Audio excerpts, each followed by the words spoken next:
Hi hello అందరికీ నమస్కారం. Welcome to మధురిమలు.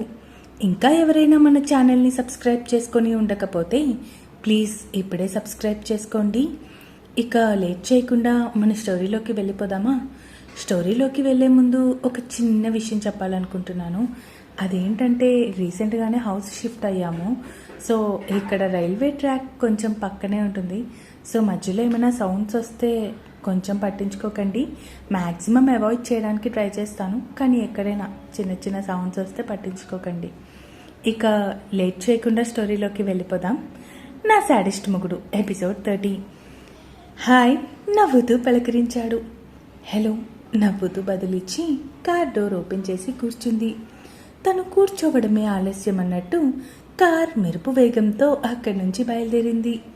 Divit గారు, కనీసం ఇప్పటికైనా చెప్తారా ఆంటీ నన్ను ఎక్కడికి తీసుకొని వెళ్తున్నారో? డ్రామాటిక్గా అడిగింది చందన. తినబోతూ రుచెందుకు అన్నట్టు వెళ్తున్నాం కదా, మళ్ళీ ఆ ప్లేస్ గురించి నన్ను డీటెయిల్స్ అడగడం ఎందుకు అడిగాడు దివిత్ డ్రైవింగ్ చేస్తూనే. సరేలే అంటూ సైలెంట్గా ఫోన్లో పాటలు పెట్టి దాన్ని హమ్ చేస్తూ ఉంది. దివిత్ ఓరకంట తన ప్రియ సఖిని చూస్తూ డ్రైవింగ్ చేస్తూ ఉన్నాడు.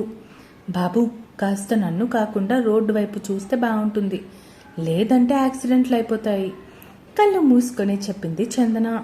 ఇది మామూలుది కాదు అనుకుంటూ డ్రైవింగ్ చేస్తూ తనని ఒక ప్లేస్కి తీసుకుని వెళ్ళాడు. ఓయ్ మనం ఎక్కడికి వచ్చాం? చుట్టూ చూస్తూ అడిగింది. దిగు అంటూ కార్ అన్లాక్ చేశాడు. దిగి బయటికి వచ్చింది చందన. దివిత్ కూడా చందన వెనకే వెళ్తూ, ఎలా ఉంది place? Wow, it's really amazing. చాలా బాగుంది. పీస్ఫుల్గా, వేరే మనిషితో కాంటాక్ట్ లేకుండా నేచర్కి దగ్గరగా అంది కొండ మీద నుంచి కిందకి చూస్తూ. చుట్టూరా కొండలు, దూరం నుంచి కొండలు మబ్బులని ముద్దాడుతున్నట్టు కనిపిస్తూ, దూరంగా పైనుంచి కిందకి పడుతున్న జలపాతాలు, ఆ ప్రాంతం మొత్తం చూడటానికి చాలా ఎక్సైటింగ్గా అనిపిస్తూ ఉంటే చాలా బాగుంది నవ్వుతూ చెప్పింది. దివిత్ చందనాన్ని స్ట్రైట్గా నిలబెట్టి తన ముందు మోకాళ్ళ మీద కూర్చొని తన పాకెట్లో ఉన్న ఒక చిన్న బాక్స్ని ఓపెన్ చేశాడు. అందులో నుంచి ప్లాటినం రింగ్ ఒకటి బయటకు తీసి, I love you Mary John, will you marry me అడిగాడు నవ్వుతూ. తన కళ్ళని తానే నమ్మలేకపోయింది చందన.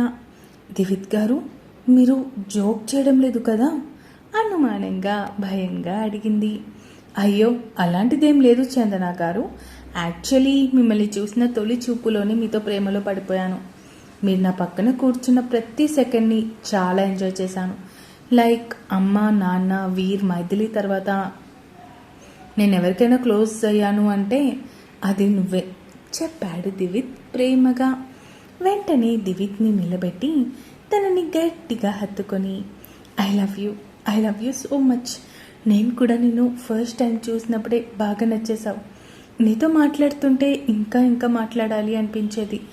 నీతో ఇక్కడికి రాకముందే నీ ప్రేమలో పడిపోయాను, కానీ ఇక్కడికి వచ్చాక నువ్వు నా బాస్ అని తెలిసి నా ప్రేమని, నా మీద ఉన్న ఇష్టాన్ని నాలోనే చంపుకున్నాను.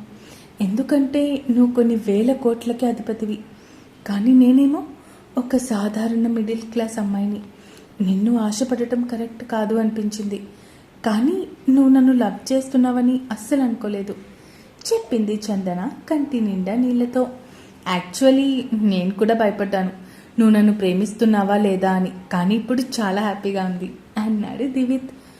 కానీ మీ పేరెంట్స్ నన్ను తమ కోడలిగా యాక్సెప్ట్ చేస్తారా భయంగా అడిగింది చందన. ఇదిగో, నీకు నేను రోజు ఇచ్చి ప్రపోజ్ చేద్దాం అనుకుంటే కాదు, రింగ్ ఇచ్చి ప్రపోజ్ చేయాలి అని చెప్పి నా చేతిలో ఈ రింగ్ పెట్టిందే మీ మావయ్య. వచ్చినప్పుడు నాకు నోట్లో స్వీట్ పెట్టి సక్సెస్ అవ్వాలి అని దీవించి పంపించింది మీ అత్తయ్య. వాళ్ళ గురించి నువ్వు టెన్షన్ పడకు, నువ్వు ఎప్పుడెప్పుడు కోడలుగా ఇంట్లో అడుగు పెడతావా అని చూస్తున్నారు అన్నాడు దివిత్ చందన వేలికి ఉంగరం తొడుగుతూ. ఓయ్ ఏంటయ్యా నాకు ఇన్ని షాకులు ఇస్తున్నా? నిజంగా మీ పేరెంట్స్కి నేను ఓకేయా, లేదంటే నువ్వు నా దగ్గర అబద్ధం చెప్తున్నావా భయంగా అడిగింది. ఆ మాటకి నవ్వుతూ, నువ్వు నమ్మడం లేదు కదా, సరే ఇప్పుడే మాట్లాడిస్తాను అంటూ సుగుణ గారికి కాల్ చేశాడు దివిత్. సుగుణ గారికి కాల్ చేయడం చూసి చాలా భయపడిపోయి టెన్షన్ ఫీల్ అయింది చందన. ఒక 2 రింగ్స్కి కాల్ లిఫ్ట్ చేశారు సుగుణ గారు. Hello mummy. హలో చెప్పు నాన్న. అయినా ఈ టైంలో ఫోన్ చేసావేంటి? అంతా ఓకే కదా అడిగారు సుగుణ గారు. అంటే నువ్వు డాడీ మా పెళ్ళికి ఓకే చెప్పిన విషయం నీ కోడలికి చెప్తుంటే నమ్మడం లేదు. కొంచెం నువ్వే చెప్పి దాన్ని నమ్మించు మమ్మీ అన్నాడు దివిత్. ఆ మాటకి సుగుణ గారు చిన్నగా నవ్వుతూ, అంతేనా, ఒకసారి ఫోన్ నా కోడలికి ఇవ్వు అంటూ చెప్పడంతో ఫోన్ చందన చేతికి ఇచ్చాడు. చందన భయంగానే చెవి దగ్గర ఫోన్ పెట్టుకొని, నమస్తే మేడం అంది భయంగా. అదేంట్రా మేడం అని పిలుస్తున్నా? నువ్వు నన్ను అత్తయ్య అని పిలవాలి. నాకు మీ మావయ్యకి ఈ పెళ్ళి హ్యాపీగా ఓకే. నువ్వు అలాంటి భయాలేం పెట్టుకోవద్దు నవ్వుతూ చెప్పారు సుగుణ గారు.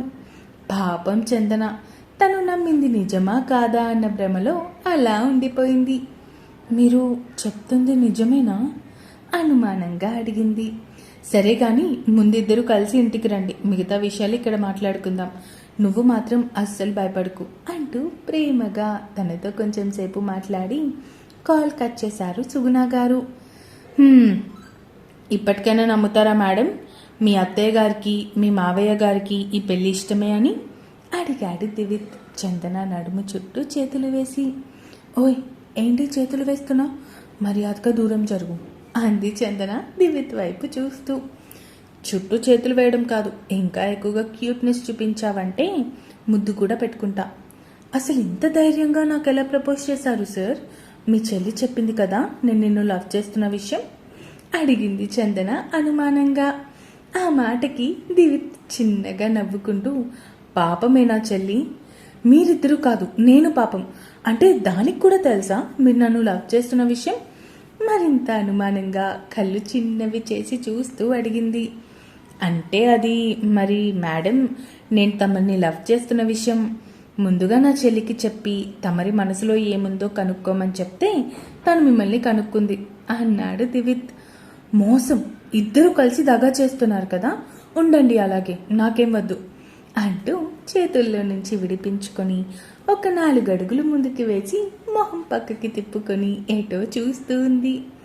దివిత్ నవ్వుకుంటూ వెళ్ళి వెనక నుంచి చందనాన్ని గట్టిగా హత్తుకొని, యాక్చువల్లీ నేను భయపడ్డాను.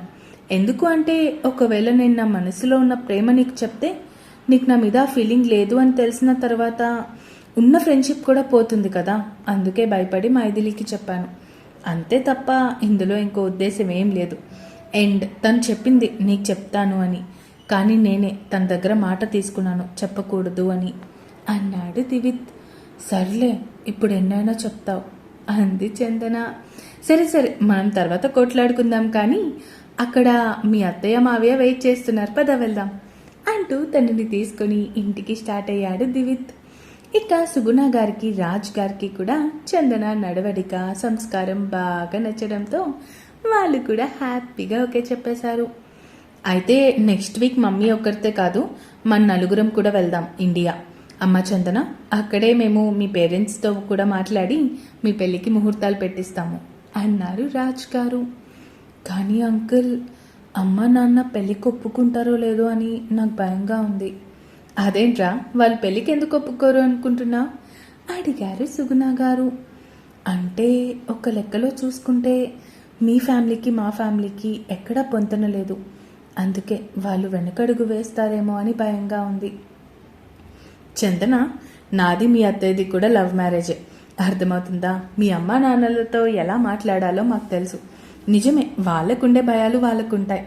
ఎందుకంటే డబ్బులున్న వాళ్ళు మంచివాళ్ళు కాదు అన్న భయం, అక్కడ వాళ్ళు కూతురు సేఫ్టీగా ఉంటుందో లేదో అన్న భయం ఏ తల్లిదండ్రులకైనా ఉంటుంది. ఆ విషయం నువ్వు వదిలేసే, నేను మాట్లాడతాను కదా, నువ్వు ఈ ఇంటి కోడలిగా అడుగు పెట్టడం కన్ఫర్మ్ చెప్పారు రాజ్ గారు. నేను కూడా ఈలోపు మమ్మీతో మాట్లాడతాను చెప్పింది చందన. ఒకసారి మీ అమ్మగారి నెంబర్ ఇవ్వరా, నేను ఫోన్ చేసి మాట్లాడతాను. సుగుణ, ఎప్పటి వరకు ఎందుకు, ఇప్పుడే ఫోన్ చేస్తుంది తను, నువ్వు మాట్లాడు అన్నారు రాజ్ గారు. ఇది బాగుంది అంటూ చెప్పడంతో మొదట టెన్షన్గా ఫీల్ అయినా కొంతసేపటికి తనకి తాను ధైర్యం చెప్పుకొని తన తల్లికి కాల్ చేసింది చందన. ఇంకా ఉంది. ఈ ఎపిసోడ్ ఎలా అనిపించిందో కామెంట్స్ రూపంలో తెలియజేస్తారు అని కోరుకుంటున్నాను. అలాగే సబ్స్క్రైబ్ చేసుకోవడం మాత్రం మర్చిపోకండి. ఉంటాను. Bye bye.